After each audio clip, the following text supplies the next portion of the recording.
Growing up in the Hollywood limelight, Lily Collins, daughter of famous British singer Phil Collins and American actress and architect Jill Travelman, has made a name for herself in the entertainment industry. She's a writer, producer, and most notably an actress appearing in award-winning movies like The Blind Side and the Netflix hit Emily in Paris. I'm your host Michaela, and make sure to hit that subscribe button because it really helps us out. But without further ado, let's get started. Born in England, Collins landed her first acting gig as a toddler. As she grew older, acting turned into a passion after she moved with her mom to Los Angeles at the age of 5. And although Collins grew up and is living in the glamorous world of Hollywood, the actress has demons of her own just like anyone else. She hasn't turned away from sharing with fans, however, for the sake of transparency. In her 2017 memoir, she touched on her past struggles with her parents' divorce and bulimia to help others struggling. From her childhood growing up under a magnifying glass in Beverly Hills to getting married and becoming an established actress, here's a closer look at Lily Collins' life and her stunning transformation. Lily Collins realized her father was different from the other dads at a very young age. In an interview with Radio Times, as reported by the Daily Mail, Collins confessed the aha moment where she learned her dad was famous. During a family trip to Disneyland when she was a child, the actress recounted a park guest wearing a t-shirt with her dad's face on it approached her and her dad. She had said, quote, "I was thinking, why does he want a picture of my dad? And why is my dad on his t-shirt?" Slowly but surely, I started to understand. Collins is the daughter of Phil and his second wife, Jill Travelman, an actress and businesswoman who was married to the music icon for over a decade. The duo had a very public divorce, and reportedly Phil Collins asked for a divorce via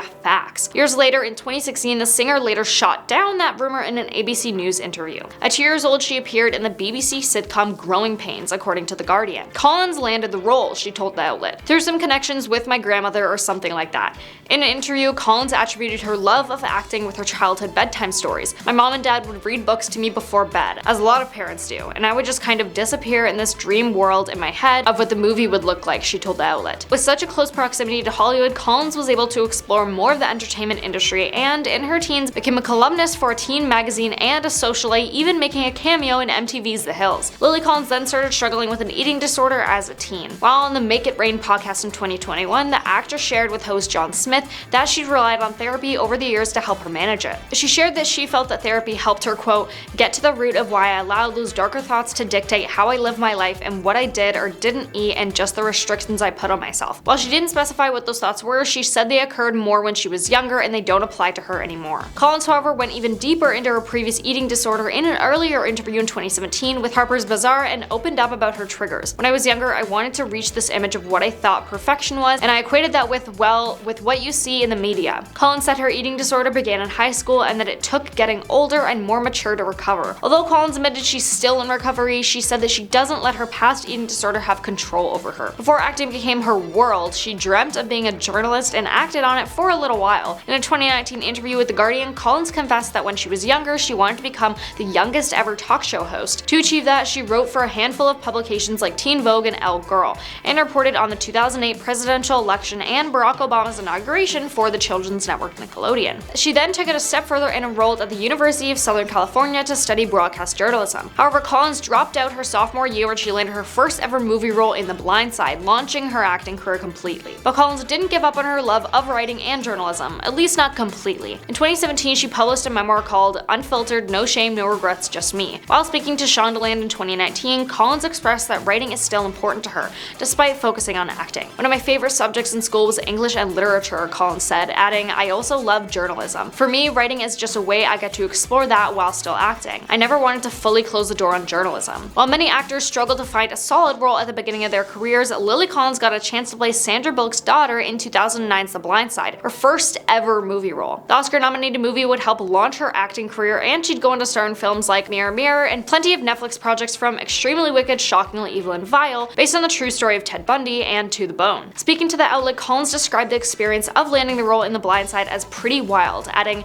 "When we heard we got nominated, a lot of people said to me, so you know this isn't normal, this won't happen every time." Collins confessed that she didn't even know what to expect when she auditioned for the role. When she found out she got the gig, that's when she was told she'd be shooting in Atlanta and starring alongside actress Sandra Bullock. "I was like, oh wow, that would have been lovely to know," Collins said. Lily also struggled with body image issues when she was younger, but has since learned to embrace what she'd previously considered to be her imperfections. In an interview with Elle in 2021, Collins spoke candidly about her past insecurities, one of which was her naturally thick eyebrows. "When I was younger, I was definitely more self-conscious of my eyebrows," she told the outlet. Collins said her mom told her to embrace, quote, "the quirky things that make you different," but she wouldn't understand that until she got older. In her memoir, Collins recounted the time she went to town on her eyebrows and plucked half of them off. Now, now she knows better. I realize that my eyebrows are what make me, and there's only one me, so why not be the fullest version of me, she told Elle. In her memoir, Collins opened up about her complicated relationship with her dad and even wrote a letter in the book forgiving him, as reported by the Daily Mail. "I forgive you for not always being there when I needed you and for not being the dad I expected," she wrote. Fortunately, it seems like Collins has a good relationship with her father these days. In a 2020 Instagram post, Collins shared a throwback photo of her and her famous dad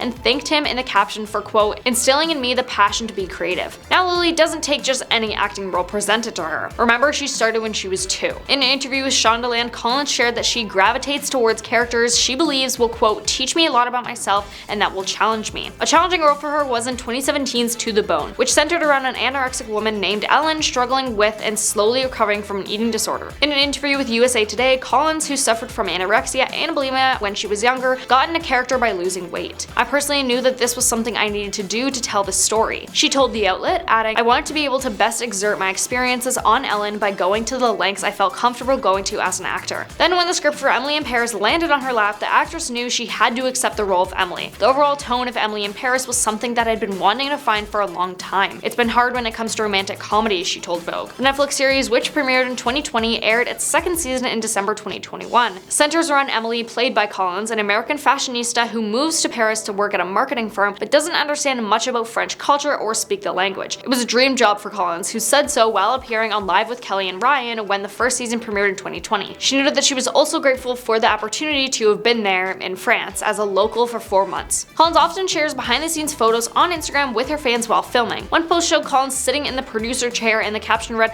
"I'm beyond grateful to every single person who made this season possible during the middle of the pandemic, no less." After a long time in the entertainment industry, Lily Collins has found a better balance between work and play. While speaking to Vogue Australia in 2021, Collins confessed that she was work and future-orientated as an aspiring actress, because I knew so badly where I wanted to go and where I was headed, or hoping to head. The actor told the magazine, "That was my focus and I lost sight of present moments and the now moments." Collins is still work-driven but allows herself to enjoy her time with family and friends and the life she's created for herself. Anytime Collins feels imbalanced, she engages in mindfulness techniques, including meditation and journaling. Collins does, however, allow herself to daydream, and she says she hopes experiencing motherhood and continuing to create stories on screen are a part of her future. But for now, she said she's focusing far more on the present and the future will come. Lily Collins then found love in a typical Hollywood way on a movie set. The actress announced her engagement to writer and director Charlie McDowell in September of 2020 with a series of photos on Instagram. She captioned the photo album featuring snaps of the proposal and ring with, "I've been waiting my lifetime for you and I can't wait to spend our lifetime together." Collins and McDowell dated for a year before he popped the question during a road trip in New Mexico, as people reported. Collins met her future hubby on the set of Gilded Rage. She was the star and he was the director. "It was one of those situations where I knew the second I met him that I wanted to be his wife one day, so it was just a matter of when, really," Collins told the Mirror. According to People, Collins and McDowell tied the knot officially in September 21 in an outdoor ceremony in Colorado. She's a net worth of $25 million,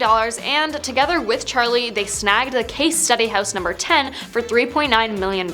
Sponsored by Arts and Architecture magazine, the Case Study Houses were a series of homes built between 1945 and 1966 that were meant to showcase work by major architects. The main structure includes 3 bedrooms and 2.5 bathrooms in about 3,400 square feet. She also owns a Porsche Macan for $80,000, a Range Rover Sport SVR for $135,000, a regular Range Rover Sport for $85,000, a Jaguar E-Pace for $40,000, and a Land Rover Discovery for $70,000. But that is all. Thank you so much for watching. Let us know what you thought about this video in the comments below, and let us know suggestions for future videos you have, and we will see you next time.